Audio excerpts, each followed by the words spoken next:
கடக ராசி, ரிஷப லக்னம். ராசி அதிபதி சந்திரன், லக்னாதிபதி சுக்கிரன். சந்திரன் 3ஆம் வீட்டில் ஆட்சியா இருக்காரு. இவங்களுடைய கேரக்டர்னு பார்த்தோம்னா நிதானமா இருக்கும்னு நினைப்பாங்க, அமைதியா இருக்கும்னு நினைப்பாங்க, ரொம்ப இறக்க குணம் இருக்கும் இவங்களுக்கு. நிறைய இடம் சுத்தி பார்க்கணும்னு நினைப்பாங்க, இயற்கையான சூழல்ல இருக்கணும் அப்படின்ற எண்ணம் அதிகமா இருக்கும், சேமிப்பு பழக்கம் அதிகமா இருக்கும், உழைப்பை விரும்பக்கூடியவங்க. பட் ப்ராக்டிக்கலா இவங்க எப்படி இருப்பாங்கன்னா, அந்த நிதானம் ஒரு கட்டத்தில் அவங்கள மீறி கோவப்பட வேண்டிய சூழல் வந்துடும். அப்படிதான் கோவப்படுவாங்க. கோவமே படக்கூடாது அப்படின்னு ரொம்ப அமைதியா நிதானமா இருப்பாங்க. ஆனா ஒரு கட்டத்துல எவ்வளவு நாள் கோவப்படாம இருந்தாங்களோ அதெல்லாம் ஒட்டுமொத்தமா சேர்த்து டக்குன்னு ரியாக்ட் பண்ணிடுவாங்க. கோவம் மட்டும் இல்லை, அவங்களுடைய எமோஷனல், அவங்களுடைய ஃபீலிங்ஸ் ஷேர் பண்றதும் அப்படிதான். ரொம்ப அமைதியா இருப்பாங்க, எந்த விஷயத்தையும் ஷேர் பண்ணக்கூடாது, எந்த விஷயத்தையும் நம்ம எமோஷனல் ஆகக்கூடாது அப்படின்றதுல ரொம்ப ஒரு கான்சியஸா இருப்பாங்க. ஆனா அவங்கள மீறி அந்த சூழ்நிலைக்கு ஏற்ற மாதிரி உணர்ச்சி வசப்பட்டு அழுகிறதோ இல்லை அவங்களுடைய ஃபீலிங்ஸை ஷேர் பண்ணுறதோ, அவங்க என்ன நினைக்கிறாங்கன்றதை எக்ஸ்போஸ் பண்ணுறதோ இதெல்லாம் நடக்கும். டெக்னாலஜி வைஸ் அதிகமான ஆர்வம் இருக்கும், நாலேஜ் இருக்கும், டெக்னிக்கலாக ரொம்ப நுணுக்கமாக எந்த ஒரு செயலையும் செய்யக்கூடிய திறமை இருக்கும் இவங்கக்கிட்ட. இவங்க எல்லாருக்கிட்டையும் ரொம்ப எமோஷ்னலாக பழகுவாங்க, பாசமாக பழகுவாங்க. யார் இவங்ககிட்ட பாசமாக பழகினாலும் இவங்களுக்கு ரொம்ப பிடிக்கும். கடகராசின்னு சொன்னாலே காமனாக எந்த லக்னமாக இருந்தாலும் இருக்கக்கூடிய ஒரு முக்கியமான விஷயம் என்னன்னா சேஃப்டியை பற்றி அதிகமாக திங்க் பண்ணுவாங்க. அதாவது தனக்கு பாதுகாப்பு இல்லாத இடத்துக்கு எங்கேயுமே அவங்க போக மாட்டாங்க. பாதுகாப்பு அதிகமாக யோசிக்கிறதுனால கொஞ்சம் சுயநலம் அவங்களுக்கு இருக்கும். சுயநலம் இருக்கிறதுனால ஒட்டுமொத்தமாக அவங்கள சுயநலவாதின்னு சொல்லிட முடியாது. அவங்கள உணர்வு ரீதியாக கனெக்ட் ஆகும் பொழுது எல்லாருக்குமே ஹெல்ப் பண்ணுவாங்க. இலகுன மனசு அதிகமாக நிறைய ஹெல்ப் பண்ணுவாங்க. ஸோ இவங்களை சுயநலவாதின்னு சொல்ல முடியாது, ரொம்ப தாராள மனசுக்காரங்களும் சொல்ல முடியாது. சூழ்நிலைக்கு ஏற்ற மாதிரி அவங்க செயல்படுவாங்க. கடகராசி, ரிஷப லக்னம் இந்த காம்பினேஷன்ல இருக்கக்கூடிய ரொம்ப முக்கியமான ஒரு விஷயம் என்ன அப்படின்னா, ஒரே விஷயத்த திரும்ப திரும்ப நினைச்சு ரியாக்ட் பண்றது. என்னைக்கோ நடந்த ஒரு விஷயமா இருக்கலாம், அது ரொம்ப சந்தோஷப்படக்கூடிய விஷயமா இருந்துச்சுன்னா அதையே நினைச்சு சந்தோஷப்படுவாங்க. அது கசப்பான சம்பவமா இருந்ததுன்னா அதையும் நினைச்சு கவலைப்படுவாங்க, அழுவாங்க. இது இந்த காம்பினேஷன்ல இருக்கக்கூடிய முக்கியமான ஒரு கேரக்டர். லக்னம், ராசி இது ரெண்டும் முதல்ல எப்படி வேலை செய்யுதுன்றதை நம்ம தெரிஞ்சுக்கலாம். இப்போது ஒரு குழந்தை பிறக்குதுன்னு வச்சுக்கோங்களேன், அந்த நேரத்தில் சூரியனுடைய கதிர்வீச்சு எந்த ராசியின் மேலே விழுந்துச்சோ அது லக்னம்.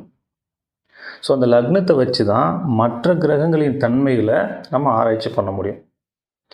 அதே நேரத்தில் சந்திரன் எந்த ராசியின் மேலே இருக்காரோ அது ஜென்ம ராசி. இப்போ ஜென்ம லக்னத்தை வச்சு அந்த ஜாதகருடைய கேரக்டர் எப்படி இருக்கும், அவருடைய சிந்தனை எப்படி இருக்கும், அவருடைய லைஃப் ஸ்டைல் எப்படி இருக்கும், இந்த ஜென்மம் ஃபுல்லாக அவருடைய பலன்கள் என்ன, எந்தெந்த காலகட்டத்தில் எப்படி இருப்பார் அப்படின்றத ஜென்ம லக்னத்தின் மூலமாக நம்ம சொல்ல முடியும். இந்த ராசி எப்படி வேலை செய்யுது அப்படின்னா, கோள்கள் சுற்றிக்கிட்டே இருக்கு இல்லைங்களா, ஒரு கோளும் ஒரு காலகட்டத்தில் ஒரு இடத்துலேருந்து இன்னொரு இடத்துக்கு பயிற்சி ஆகுது. இப்படி பயிற்சி ஆகிட்டே இருக்கும் பொழுது ஒரு பலன் கிடைக்கும். ஒரே கிரகம் ஒரு வீட்டில் இருக்கும்போது ஒரு பலன் தரும், இன்னொரு வீட்டில் இருக்கும்பொழுது வேற ஒரு பலனை தரும். ஸோ இந்த கிரகங்கள் பயிற்சி ஆகும்போது கிடைக்கக்கூடிய பலன்களை சந்திரன் எங்கே இருக்காரோ அதை வச்சு நம்ம கால்குலேட் பண்ணுறோம். அதுதான் ராசி. ஸோ நீங்கள் பார்த்தீங்கன்னா ராசி பலன் தான் எங்கேயுமே சொல்லுவாங்க. ஏன் அப்படின்னா லக்னம்ன்றது ஃபிக்ஸ்டு. நீங்கள் பிறக்கும் பொழுது இந்த ஜென்மம் ஃபுல்லாக உங்களுக்கு என்ன பலன்றதை அங்கே ஃபிக்ஸ் பண்ணியாச்சு. அதே போல் நட்சத்திரமும் அதுக்கேற்ற மாதிரி பலன்கள் இருக்குது. தசாபுத்திகள் நடத்தக்கூடிய கிரகங்களுக்கு ஏற்ற பலன்களும் உங்களுக்கு இருக்குது. ஆனால் இந்த ராசி பலன் கோள்கள் மாறிக்கிட்டே இருக்கும் பொழுது ஒரு பலன் தர்றதுனால அது பலன் மாறிக்கிட்டே இருக்கும். அதனால் ராசி பலன் நம்ம சொல்கிற மாதிரி இருக்குது. லக்னம் அப்படின்றது ஒருத்தருடைய சிந்தனை, அவருடைய கேரக்டர் எப்படி இருக்கும் அப்படின்றத சொல்லக்கூடியது. இந்த ராசி அப்படின்றது தன்னுடைய செயல்பாடுகளை பற்றி சொல்லக்கூடியது. இப்போ உதாரணத்துக்கு ஒருத்தர் கன்னி லக்னத்தில் பிறந்திருக்காருன்னு வச்சுக்கோங்களேன், அந்த கன்னி லக்னத்துக்கு உண்டான அத்தனை குணங்களும் அவருக்கு இருக்கும். மேஷ ராசியில் பிறந்திருக்காருன்னு வச்சுக்கோங்களேன், மேஷ ராசிக்கு உண்டான அத்தனை செயல்களும் அவங்க செய்வாங்க. கன்னி லக்னத்துக்கு உண்டான சிந்தனைகள் இருக்கும், ஆனால் செயல்பாடு எல்லாமே மேஷ ராசிக்கு உண்டான செயல்பாடுகள் தான் அங்கே அதிகமாக இருக்கும். ஒரு பிரச்சனை அப்படின்னா அந்த பிரச்சனை எதனால் வந்துச்சு, அதை எப்படி சரி பண்ணலாம், அதை பேசியே சரி பண்ணக்கூடிய அந்த விஷயம் எல்லாமே கன்னி லக்னத்துக்கு இருக்கும். தன்னை வந்து நம்ம தப்பு பண்ணாமலே பழி சொல்லிட்டா கூட அவங்களுக்கு அதை புரிய வச்சு ஆப்போசிட் சைடு யோசிக்கிறது, நிதானமாக இருக்கிறது, இந்த விஷயம்லாம் அந்த கன்னி லக்னத்துக்கு இருக்கும். ஆனால் மேஷ ராசியை பொறுத்த வரைக்கும் என்னை எப்படி நீங்கள் என்னை தப்பு சொல்லலாம், அந்த கோபம் வந்துடும். அந்த கோபத்தோட அந்த தன்னுடைய உணர்வு வந்து வெளிப்படுத்தக்கூடிய அந்த தன்மை மேஷ ராசிக்கு இருக்கும். ஸோ மனசில் பார்த்தீங்கன்னா அவங்க நிதானமாக தான் இருப்பாங்க. நம்ம வந்து அவங்கள கேட்கணும், அவங்க சைடு நம்ம என்ன நியாயத்தை கேட்கணும், அவங்க சைடு யோசிக்கணும்லாம் இருக்கும். ஆனால் செயல்படும் பார்த்தா அந்த டைமில் டக்குன்னு கோவப்பட்டுருவாங்க. அப்புறமா யோசிப்பாங்க, நம்ம வந்து இந்த மாதிரி பேசியிருக்கக்கூடாது, நம்ம பொறுமையாக இருந்திருக்கணும். ஸோ இந்த டிஃப்ரென்ஸ் வர்றதுக்கு காரணம் லக்னமும் ராசியும் கிளாஷ் ஆகுது. இப்போது ஒருத்தரை நம்ம பார்க்குறோன்னா அவருடைய கேரக்டர் என்ன, அவர் என்ன சிந்திக்கிறார், அவர் மனசில் என்ன நினைக்கிறாரு அப்படின்றத நம்ம ஈஸியாக புரிஞ்சிக்க முடியாது. அவர் என்ன செயல் செய்கிறாரோ இதை வச்சு தான் அவரை நம்ம ஒரு கேரக்டர் நினச்சிக்குவோம். எப்போவுமே நம்ம செய்கிற செயல்களை நம்மளால் புரிஞ்சிக்க முடியாது. நம்முடைய சிந்தனைகளை நம்ம புரிஞ்சுக்குவோம், நம்ம என்ன நினைக்கிறோன்றது நமக்கு தெரியும். ஆனால் நம்ம என்ன செய்கிறோம், நம்முடைய செயல்பாடு எப்படி இருக்குது அப்படின்றத நம்மளால் அவ்வளோ சீக்கிரம் அனலைஸ் பண்ண முடியாது. லக்னத்தின்படி நம்முடைய கேரக்டர் என்ன, ராசியின்படி நம்ம என்ன செயல்பாடுகள் செய்வோம், இது ரெண்டையும் நம்ம தெளிவாக புரிஞ்சுக்கிட்டோம் அப்படின்னா நம்மளை அனலைஸ் பண்ணுறது ஈஸி, லைஃப் ஈஸியாக கொண்டு போக முடியும். லக்னத்திலிருந்து 3ஆம் வீட்டில் சந்திரன். ஸோ இவங்களுக்கு ஒரு தெளிவான மனநிலை இருக்காது. ஏதோ ஒரு பயம் இருக்கும், ஏதோ ஒரு குழப்பமான மனநிலை இருக்கும். செய்யலாம்னு நினைப்பாங்க, ஆனால் செய்ய முடியாத சூழல் இருக்கும். அதை மீறி செய்யும் பொழுது அங்கே வேற ஏதாவது ஒரு எதிர்பார்க்காத ஒரு நிகழ்வுகள் நடக்கலாம், ஒரு விளைவை கொடுக்கலாம். இந்த மாதிரி நிறைய அவங்க சந்திக்கும் பொழுது எந்த ஒரு விஷயம் செய்ய போனாலும் ஒரு தயக்கம், ஒரு பயம், குழப்பம் இதெல்லாம் வரக்கூடிய வாய்ப்புகள் இருக்கு. ஆனா சந்திரன் வந்து இங்க 3ஆம் வீட்டில் ஆட்சியா இருக்காரு. ஸோ ஆட்சியா இருக்கும் பொழுது அவர் வந்து நல்ல பலனை தான் கொடுப்பாரு, ஒரு தெளிவான மனநிலையை கொடுப்பாரு, ஒரு தைரியத்தை கொடுப்பாரு, அதிகப்படியான முயற்சி எடுக்கக்கூடிய தன்மையை கொடுப்பாரு. இப்படியும் பலன் இருக்கு. இது பொதுவாக நம்ம சொல்றோம். டீப்பா சொல்லணும்னா மற்ற கிரகங்களின் அடிப்படையில் தான் நம்ம சொல்ல முடியும். ஸோ சந்திரனே வந்து பௌர்ணமி சந்திரனாகவோ இல்லை வளர்பிறை சந்திரனாகவோ இருந்தால் ரொம்ப நல்ல பலனையும், தேய்பிரை சந்திரனாகவோ அமாவாசையாகவோ இருந்தால் கெடுபலனையும் தருவார்னு சொல்லியிருக்காங்க. ஒருவேளை சந்திரன் வந்து எந்த நிலையில இருந்தாலும் அவர் ஆட்சியா இருக்கிறதுனால நல்ல பலனை தான் கொடுப்பாருன்னு ஒரு பக்கம் சொல்றாங்க. ஸோ இது பிராக்டிக்கலா அவங்கவுங்க ஜாதகத்தை பொறுத்து பலன்கள் மாறக்கூடிய வாய்ப்பு இருக்கு. உங்க ஜாதகத்துல சந்திரன் எப்படி இருக்காருன்னு தெரிஞ்சுக்கணும்னா, சந்திரன்ல இருந்து 7ஆம் வீடு மகரம், இங்க சூரியன் இருந்தாருன்னா பௌர்ணமி சந்திரன். ஒருவேளை சந்திரன் கூடவே சூரியன் இருந்தாருன்னா, இங்கேயே கடகத்திலேயே சூரியன் இருந்தாருன்னா அது அமாவாசை. இங்க கும்பத்திலிருந்து மிதுனம் வரைக்கும் இங்க சூரியன் இருந்தாருன்னா அது வளர்பிறை சந்திரன். இங்க சிம்மத்திலிருந்து தனுசு வரைக்கும் இங்க எங்கேயாவது சூரியன் இருந்தாருன்னா அது தேய்பிரை சந்திரன். ஒருவேளை உங்களுக்கு தேய்பிரை சந்திரனா இருக்கு, ஏதாவது பிரச்சனை இருக்கும் அப்படின்னு நினைச்சீங்கன்னா அதை பத்தி நீங்க பயப்பட வேண்டாம். தேய்பிரை சந்திரனை பார்த்து நீங்க பயப்படலாம் வேண்டாம்.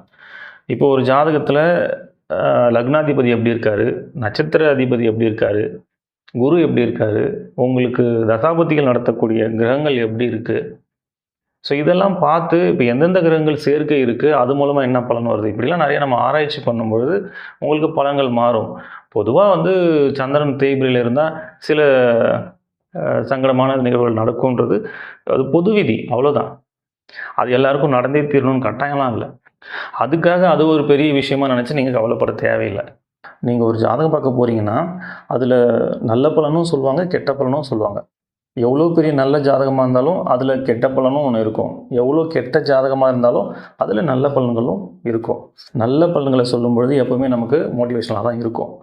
அதே கெடுபலன் சொல்லிட்டாங்கன்னா அதை ஹேண்டில் பண்ண முடியாமல் ப்ரெஷரில் மாட்டிக்கிட்டு அதை செய்யணும்னு நினச்ச விஷயத்தை செய்ய முடியாமல் அவங்க லைஃப் ஸ்டைலே மாறி போய் சைக்காலஜிக்கலாக ஒரு பெரிய ப்ராப்ளத்தில் மாட்டிக்கிறாங்க. ஸோ இந்த நேரத்தில் நம்ம எப்படி ஹேண்டில் பண்ணணும், நமக்கு ஒரு கெடுபலன்னு சொல்லிட்டாங்கன்னா அதை நம்ம எப்படி ஹேண்டில் பண்ணணும், அதை முதல்ல நம்ம கற்றுக்கணும்.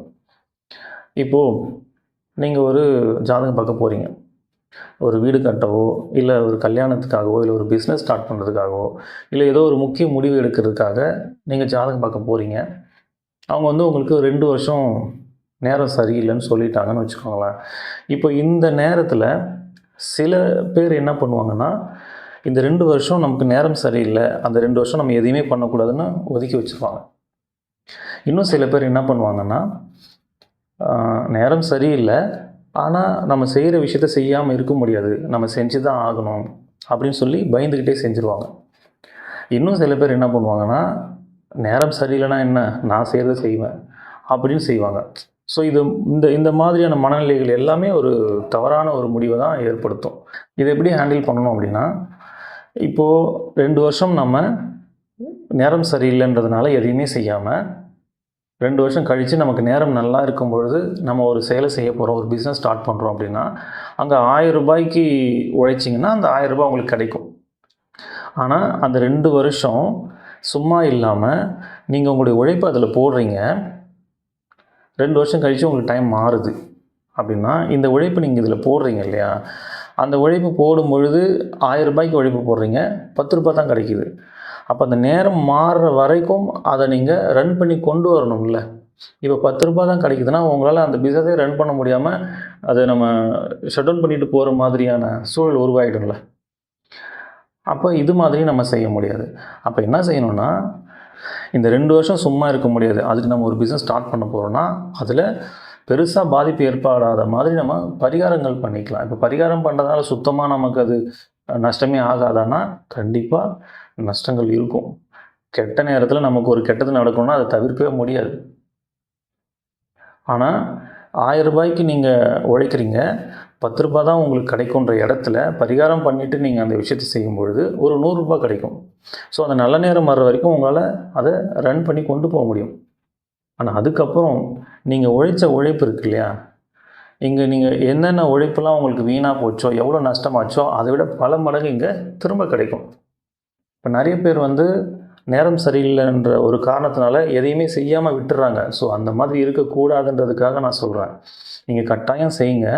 அந்த உழைப்பு அந்த நேரத்தில் பலன் தரலனாலும் உங்களுக்கு நேரம் மாறும் பொழுது பல மடங்கு திரும்ப கிடைக்கும். நல்ல நேரம் வந்துச்சுன்னா 1000 ரூபாய்க்கு நீங்கள் உழைச்சிங்கன்னா 10,000 கிடைக்கலாம், 1,00,000 கிடைக்கலாம்.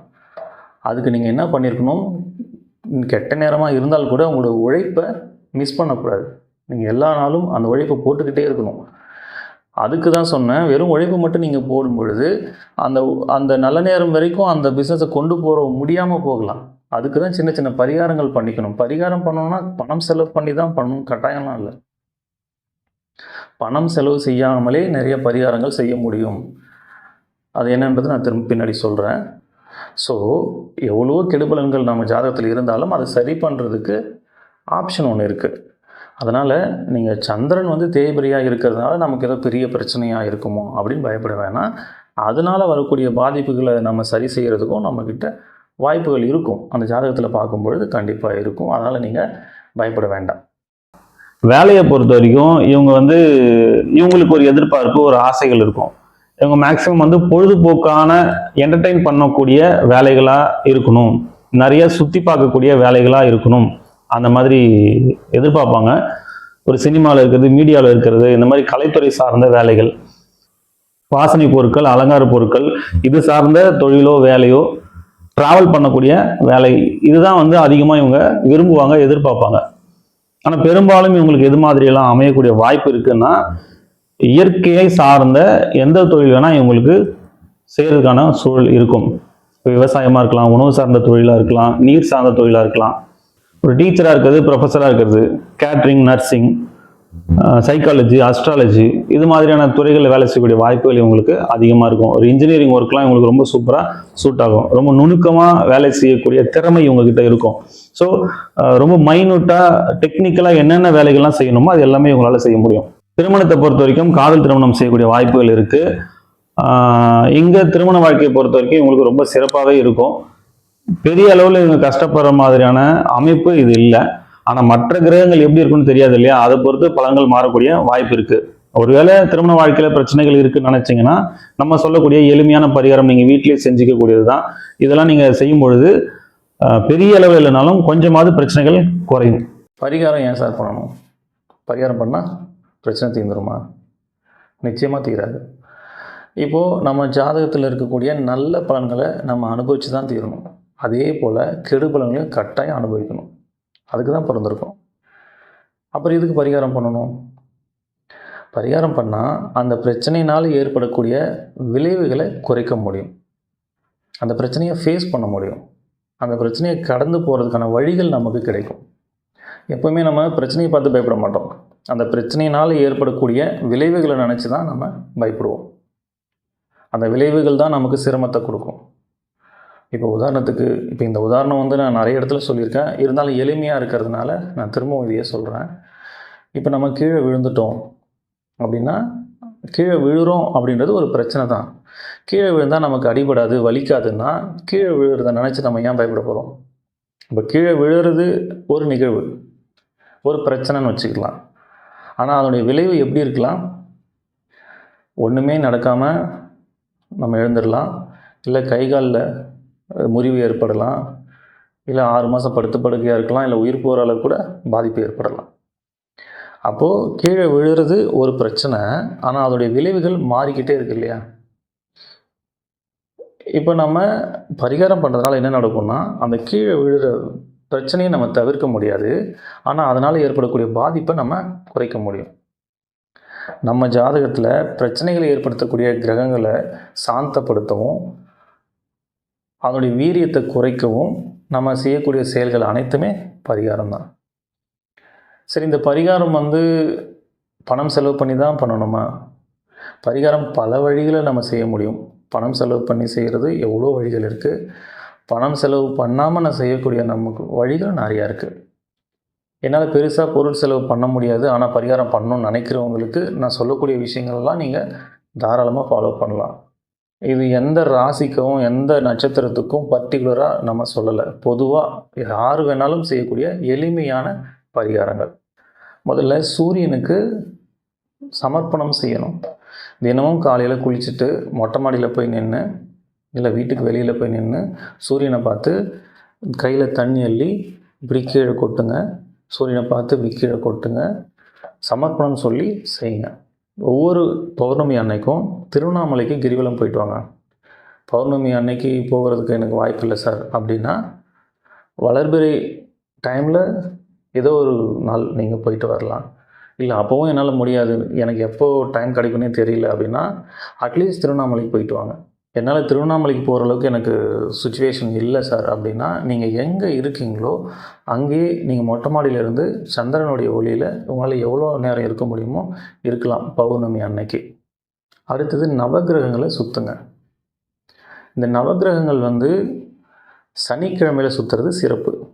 ஏன் சனிக்கிழமையில் சுற்றணும் அப்படின்னா, ஒவ்வொரு நாளும் சூரியன் உதிக்கிற நேரத்தில் எந்த கிரகங்களுடைய கதிர்வீச்சு பூமி மேலே படுதோ அந்த கிரகத்தினுடைய ஆதிக்கம் அந்த நாளில் இருக்கும்.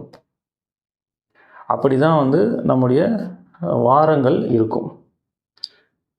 தமிழ் வாரங்கள் 7 நாள் வருது இல்லைங்களா? 7 நாளுமே ஒரு கிரகத்தின் ஆதிக்கம் அங்கே அதிகமாக இருக்கும். அதுபோல் சனி பகவானுடைய ஆதிக்கம் சனிக்கிழமைகளில் அதிகமாக இருக்கும். சனி கிரகத்திலேருந்து வரக்கூடிய கதிர்வீச்சுகள் மூலமாக நமக்கு பலன்கள் கிடைக்கும். பூமியிலிருந்து சனி கிரகம் ரொம்ப தொலைவில் இருக்கிறதுனால இடைப்பட்ட தூரத்தில் இருக்கக்கூடிய கிரகங்கள் அதனுடைய கதிர்வீச்சையும் அதனுடைய பலன்களையும் நம்ம பெறக்கூடிய வாய்ப்புகள் சனிக்கிழமைகளில் அதிகமாக இருக்கும். அதனால் சனிக்கிழமைகளில் நம்ம நவகிரகங்களை சுற்றி வரணும். நவகிரகங்களை சுற்றும் பொழுது ஒரு கிரகத்தின் பேரை சொல்லி போற்றி சொல்லி சுற்றிட்டு வாங்க. சூரிய பகவானை போற்றி, சந்திர பகவானை போற்றி, செவ்வாய் பகவானை போற்றி, புத பகவானை போற்றி, குரு பகவானை போற்றி, சுக்கிர பகவானை போற்றி, சனி பகவானை போற்றி 7 சுற்று கிளாக் வைஸ் சுற்றணும். எதிர் திசையில் 2 சுற்று சுற்றணும். ராகு பகவானை போற்றி, கேது பகவானை போற்றி சனிக்கிழமைகளில் நவகிரகங்களை சுற்றிட்டு வாங்க. வயசானவங்களை நீங்கள் ரோட்டில் ஆதரவு இல்லாமல் இருக்கிற வயசானவங்களை பார்த்தீங்கன்னா அவங்களுக்கு சாப்பாடு வாங்கி கொடுங்க. அவங்கள பார்க்கணுன்றதுக்காகவே நீங்கள் சாப்பாடு வாங்கிட்டு போய் கொடுத்தீங்கன்னா இன்னும் சிறப்பு. அவங்களுக்கு செஞ்சால் நமக்கு புண்ணியம் நினச்சி தயவு செஞ்சு செய்யாதீங்க. அவங்களுக்கு பசிக்கும், அவங்க பசி ஆற்றணும் அப்படின்ற எண்ணத்தில் நீங்கள் அந்த சாப்பாடை வாங்கி கொடுங்க. மாற்றுத்திறனாளிகள் இருந்தாங்கன்னா அவங்களுக்கு உடல் உழைப்பை கொடுங்க. பணம் செலவு பண்ணுறதை விட நம் உடல் உழைப்பு அதிகமாக கொடுக்கறது தான் பலன்கள் அதிகமாக இருக்கும். இது எல்லாமே வந்து ரொம்ப எளிமையாக நீங்கள் செய்யக்கூடிய ஒரு பரிகாரங்கள் தான். இதை நீங்கள் செய்கிறதுனால எளிமையான பரிகாரம் தான், ஆனால் பலன் ரொம்ப பெருசு. நீங்கள் செஞ்சு பாருங்கள், உங்களுக்கு நிறைய பலன்கள் கிடைக்கும். இல்லை சார், எனக்கு இது பண்ணுறதுக்கான வாய்ப்புகளே எனக்கு இல்லை அப்படின்னு இருந்தீங்கன்னா, நீங்கள் எந்த நட்சத்திரம் எந்த ராசியாக இருந்தாலும் எதை பற்றியும் கவலைப்படாதீங்க. முருகனை கெட்டியாக பிடிச்சிக்கோங்க. மனசார முருகனை வேண்டி குருவாய் வருவாய் அருள்வாய் குகனே இதையே திரும்ப திரும்ப சொல்லுங்கள். இதை விட பெரிய பரிகாரம் எதுவும் இல்லை. அதாவது நிறைய வழிகள் இருக்குது. எதுவுமே பண்ண முடியாமல் இருக்கிறவங்களுக்கு இதுதான் பரிகாரம். சரிங்களா? இதையெல்லாம் நீங்கள் ஃபாலோ பண்ணுங்கள். நிச்சயமாக உங்கள் வாழ்க்கையில் பெரிய மாற்றம் நிகழும்.